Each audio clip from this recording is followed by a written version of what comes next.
Hi guys, welcome back to my YouTube channel. ಹಣ ಬಂದ ಏನೋ ಅದು ಚಿಕ್ಕ ಹುಡುಗರ ತರ ಅಣೆಬೆಂದೆ. ಆಫ್ಟರ್ ಲಾಂಗ್ ಟೈಮ್ ಮತ್ತೆ ನಾನು ವ್ಲಾಗ್ನ ಶುರು ಮಾಡಿದ್ದೀನಿ. ಇವತ್ತು ನಾನು ಮನೇಲಿ ಇದ್ದಿದ್ದು ತುಂಬ ಬೋರ್ ಆಗ್ತಾಯಿತ್ತು, ಸಂಡೇ ಆಗಿರೋದ್ರಿಂದ. ಅದಕ್ಕೋಸ್ಕರ ನಾನು ಇವತ್ತು ಯಾವುದಾದ್ರೂ ಮೂವಿಗೆ ಹೋಗೋಣ ಅಂತ ನೋಡಿಕೊಂಡೆ. ಇವಾಗ ಒಂದು ಕನ್ನಡ ಮೂವಿ ರೀಸೆಂಟಾಗಿ ರಿಲೀಸ್ ಆಗಿರೋದು ಒಂದಿದೆ. ಸೊ ಇವಾಗ ನಾನು ಆ ಮೂವಿ ನೋಡ್ಕೊಂಬರೋಣ ಅಂತ ಹೋಗ್ತಾಯಿದ್ದೀನಿ. ನೋಡೋಣ ಬನ್ನಿ ಹೇಗಿರುತ್ತೆ ಅಂತ. ನಮ್ಮ ಗಾಡಿ ನೋಡಿ ಇದೆ. ಇವಾಗ ಸಮಯ 1 ಗಂಟೆ ಆಗಿದೆ. 1:15ಗೆ ಮೂವಿ ಸ್ಟಾರ್ಟ್ ಆಗುತ್ತೆ. ಸೊ ನಾನಿವಾಗ ಥಿಯೇಟ್ರ್ ಹತ್ರ ಹೋಗಬೇಕು, ಟೈಮ್ ಆಗಿದೆ. ಬನ್ನಿ ಹೋಗೋಣ. ನಿಮಗೆ ನಾನು ಮೂವಿ ಹೇಗಿತ್ತು ಅಂತ ಮೂವಿ ನೋಡ್ಕೊಂಬಂದು ನಾನು ನಿಮಗೆ ರಿವ್ಯೂ ಹೇಳ್ತೀನಿ.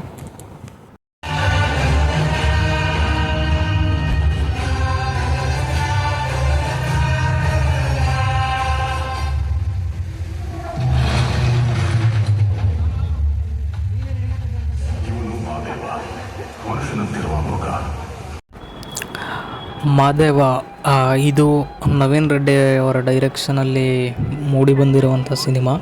ಇದರಲ್ಲಿ ವಿನೋದ್ ಪ್ರಭಾಕರ್ ಮತ್ತು ಸೋನಲ್ ರವರು ಹೀರೋ ಮತ್ತು ಹೀರೋಯಿನ್ ಆಗಿ ಆ್ಯಕ್ಟ್ ಮಾಡಿದ್ದಾರೆ. ವಿನೋದ್ ಪ್ರಭಾಕರ್ ಅವರ ಕಮ್ಬ್ಯಾಕ್ ಸಿನಿಮಾ ಆಗಿರೋದ್ರಿಂದ ಈ ಸಿನಿಮಾದಲ್ಲಿ ಏನು ತುಂಬ ಇಷ್ಟ ಆಯಿತು ಮತ್ತು ಕೆಲವೊಂದು ಪಾರ್ಟಲ್ಲಿ ಏನೇನು ನನಗೆ ಓಕೆ ಅಂತ ಅನ್ನಿಸ್ತು ಅನ್ನೋದನ್ನು ಕಂಪ್ಲೀಟಾಗಿ ನೋಡೋಣ ಬನ್ನಿ. ಇದಕ್ಕೂ ಮುಂಚೆ ಯಾರಾದರೂ ಹೊಸದಾಗಿ ನನ್ನ ಚಾನಲ್ಗೆ ವಿಸಿಟ್ ಮಾಡ್ತಾಯಿದ್ರೆ ಪ್ಲೀಸ್ ಸಬ್ಸ್ಕ್ರೈಬ್ ಮಾಡ್ಕೊಳ್ಳಿ ಮತ್ತು ಪಕ್ಕದಲ್ಲಿರೋ ಬೆಲ್ ಐಕನ್ನನ್ನು ಒತ್ತಿ. Let's start the video. ಇಲ್ಲಿನ ಸ್ಟೋರಿ ಲೈನ್ಗೆ ಬಂದರೆ, ಮಾದೇವ ಜೈಲಿನಲ್ಲಿ ಕೆಲಸ ಮಾಡ್ತಿರ್ತಾನೆ. ನೆಕ್ಸ್ಟ್ ಇದರಲ್ಲಿ ಏನಂದರೆ, ಹೀರೋಯಿನ್ ಅವರ ತಾಯಿ ಜೈಲಿನಲ್ಲಿರ್ತಾರೆ. ಮಾದೇವನದ್ದು ತುಂಬ ಕ್ರೂಯಲ್ ಕ್ಯಾರೆಕ್ಟರ್ ಇರುತ್ತೆ ಇದರಲ್ಲಿ, ಸಿನಿಮಾದಲ್ಲಿ first of almost. Next hero ಮತ್ತು ಹೀರೋಯಿನ್ ಹೇಗೆ ಮೀಟ್ ಆಗ್ತಾರೆ ಅನ್ನೋದನ್ನು ನೀವು ಫುಲ್ ಸಿನಿಮಾನ ಥಿಯೇಟ್ರಲ್ಲಿ ಹೋಗಿ ನೋಡಿದ್ರೆ ಗೊತ್ತಾಗುತ್ತೆ. ಮತ್ತು ಓವರಾಲ್ ಸಿನಿಮಾಟೋಗ್ರಫಿ ತುಂಬ ಚೆನ್ನಾಗಿದೆ. ಬ್ಯಾಕ್ಗ್ರೌಂಡ್ ಮ್ಯೂಸಿಕಲ್ಲಿ ಸ್ವಲ್ಪ ಇಂಪ್ರೂವೈಸೇಷನ್ ಮಾಡಬೇಕಿತ್ತು ಅಂತ ಅನ್ನಿಸ್ತು.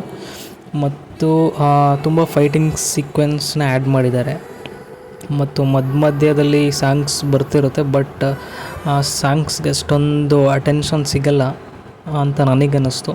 ಮತ್ತು ಮಧ್ಯದಲ್ಲಿ ಕೆಲವು ಟ್ರೈನ್ ಬರೋವಂಥ ಏನು ಶಾರ್ಟ್ ಸೀಕ್ವೆನ್ಸ್ ಇದೆ, ಅಲ್ಲೆಲ್ಲ ತುಂಬ ಗ್ರಾಫಿಕ್ಸ್ ಯೂಸ್ ಮಾಡಿದ್ದಾರೆ ಅಂತ ಅನ್ನಿಸ್ತು. ಹಾಗೂ ಈ ಸಿನಿಮಾದಲ್ಲಿ ಶ್ರೀನಗರ್ ಕಿಟ್ಟಿ ಮತ್ತು ಶ್ರುತಿಯವರು ವಿಲನ್ ಕ್ಯಾರೆಕ್ಟರ್ ಮಾಡಿದ್ದಾರೆ. ತುಂಬ ಚೆನ್ನಾಗಿ ಮೂಡಿ ಬಂದಿದೆ. ಮತ್ತು ಸ್ಪೆಷಲ್ ಎಂಟ್ರಿಯಾಗಿ ಮಾಲಾಶ್ರೀ ಅವರು ಕೂಡ ಇದ್ದಾರೆ ಒಂದು ಶಾರ್ಟಲ್ಲಿ.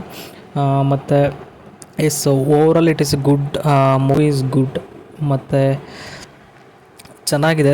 ಥಿಯೇಟರ್ಗೆ ಹೋಗಿ ನೋಡ್ಬೋದು. ಎಲ್ಲರೂ ಕನ್ನಡ ಸಿನಿಮಾನ ಥಿಯೇಟರ್ಗೆ ಹೋಗಿ ನೋಡಿ ಮತ್ತು ಕನ್ನಡ ಸಿನಿಮಾನ ಉಳಿಸಿ ಅಂತ ಹೇಳ್ತಾ ಈ ನನ್ನ ವಿಡಿಯೋನ ಮುಗಿಸ್ತಾ ಇದ್ದೀನಿ. Thank you. ಗಾಂಜಾ ಗುಟ್ಕಾ ಎಲ್ಲ ಬಿಟ್ಟು ಎಲ್ಲರೂ ದಾಸರಾಗಬೇಕು.